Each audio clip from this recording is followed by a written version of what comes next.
যাকে দেখছেন তিনি বাংলা সিনেমার এক জীবন্ত ইতিহাস, কিন্তু কণ্ঠে তার কান্না আর এক অজানা রহস্য। কি হয়েছে তার জীবনে? আমি বুঝি কি করবো, আমার ভাইকে খারাপ আল্লাহ আমার অনেক দিয়েছিল। মাসুম একসময় সেরা সেরা চলচ্চিত্রে অভিনয় করেছেন। তার সেই সোনালী দিন আর সুখের স্মৃতিগুলো আজ কিভাবে কষ্টের রূপ নিল, জানতে গিয়ে মনে হলো জীবনের চেয়ে বড় সিনেমা আর কিছু নেই। বেদের মেয়ে, জোসনাম, মতিমহল, তাজমহল, মাটি ঘর, অনেক ছবি ছিল। পর্দায় ভিলেন হলেও জীবনের মঞ্চে তিনি ছিলেন নায়কের মতো। কি করতেন জানলে অবাক হবেন। আমরা এখান থেকেই গল্পের গভীরে প্রবেশ করছি। রাজ্জাক ছিল, ওয়াসিম ছিল, শহীদ রানা ছিল, রুবেল ছিল, এসব লগেও অনেক ছবি করছি। সাফল্য, সম্মান আর অর্থের অভাব ছিল, কিন্তু তিনি আজ জীবনের শেষ পর্যায়ে এসে এগুলোর পেছনেই ছুটছেন কেন? তো আল্লাহ আমার ইসলাম সবারই দিচ্ছি, এখন আমি নিজেই কিছু করতে পারছি না, বাধ্য হয়ে আছি এই কাজ। কপাল খারাপ দেখে না, বললাম না, কপাল খারাপ দেখে কাজ কপাল লাগাই। কপাল ভালো ছিল, আল্লাহ আমার ভালো বল, আল্লাহ আমার দিয়েছিল। কোনো মেয়ে বিয়ের প্রস্তাব হয়তো মা কইছে বাবা এটা করবো, দিছি। এখন আমি পথে ফকির, এখন আমার কেউ সাহায্য করে না, তোমার ছাড়া কেউ না। আমার কানের সমস্যা, বললাম না, কক্সবাজারে শুটিং করতে গেলে সমুদ্র এলাকার মধ্যে পানি গেছিল। কক্সবাজারে কি কাজে গেছিলা? শুটিং এ ছবি, অনেক ছবি ছিল। জসিমের লোক আগে জসিম ছিল, জসিম মারা গেছে, সেই বেদের মেয়ে জোসনাম মধ্যে ছবি করছি। বিলেনে ফাইটিং, সব ফাইটিং এ 5+ স্টার রেটিং প্রাপ্ত দেশের সর্বোচ্চ বিদ্যুৎ সাশ্রয়ী ও eco friendly Walton AC. Walton air conditioner, smart comfort এখন নেক্সট লেভেলে।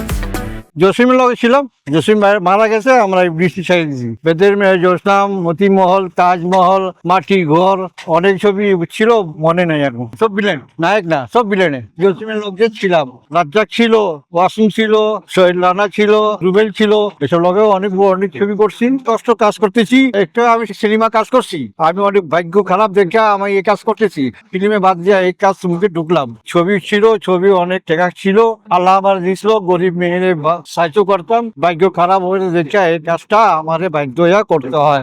আমার 3টা মেয়ে আছে, আল্লাহ কাছে দোয়া করি আল্লাহ আমাকে হায়াত দুক, মেয়ের বিয়ে দিয়া আমি ক্লিয়ার। কানের সমস্যার জন্য জীবনটা নষ্ট হয়ে গেছে গা। আমিও অনেক ভালো ছিলাম, আল্লাহ আমার কান ভালো ছিল। কাজ করছি, পাখি টিভিতে কাজ করছি, সিনেমার মধ্যে কাজ করছিলাম, জসিমের লগে কাজ করছি, শহীদ রানার লগে করছি, জাভেদের লগে করছি। এসব তো নাই, নায়ক লোক সব ছেড়ে দিয়েছে। আল্লাহ আমার ছিল অনেক, আমি অনেক ছিল।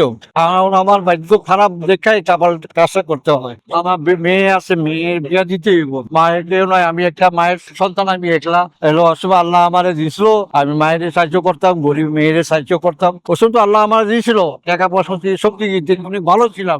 বাবা এরকম ব্যাপার, সাহায্য আমার আল্লাহ আমার দিয়েছিল, তার থেকে আমি সাহায্য করতাম। আমার তো চোখে কান্দ না হয় ভাই, আমি কি করে আমি বুঝি কি করবো, আমার ভাইকে খারাপ আল্লাহ আমার অনেক দিয়েছিল। আমার কপাল খারাপ দেখে আমার মায়ের জন্য এই বাধ্য হয়ে কাজ করছি। 3টা মেয়ে, 1 ছেলে আছে। ছেলে কোনো লাভ নাই, ছেলে থেকে সারা রাত যাকে কাজ করে নিচ্ছিল। আমি বাধ্য হয়ে খারাপ থেকে কাজ করতেছি। মানুষ অনেক বলে বাবা এই কাজ করো কেন, আমি কি করবো, আমার কপাল খারাপ দেখে না এই কাজ করতেছি। আমার মেয়ে আছে, আমার মেয়ে বিয়ে দিতে হইব, এই করতে হইল কথা।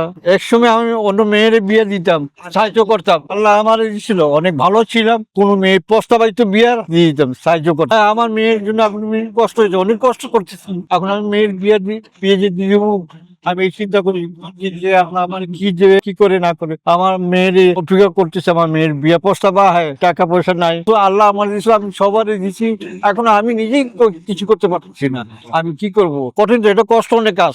যে হাতে বাড়ি গেছি, প্রায় ফেটে গেছে গা, কষ্টের জন্য কষ্ট হয়ে কাজ করতেছি।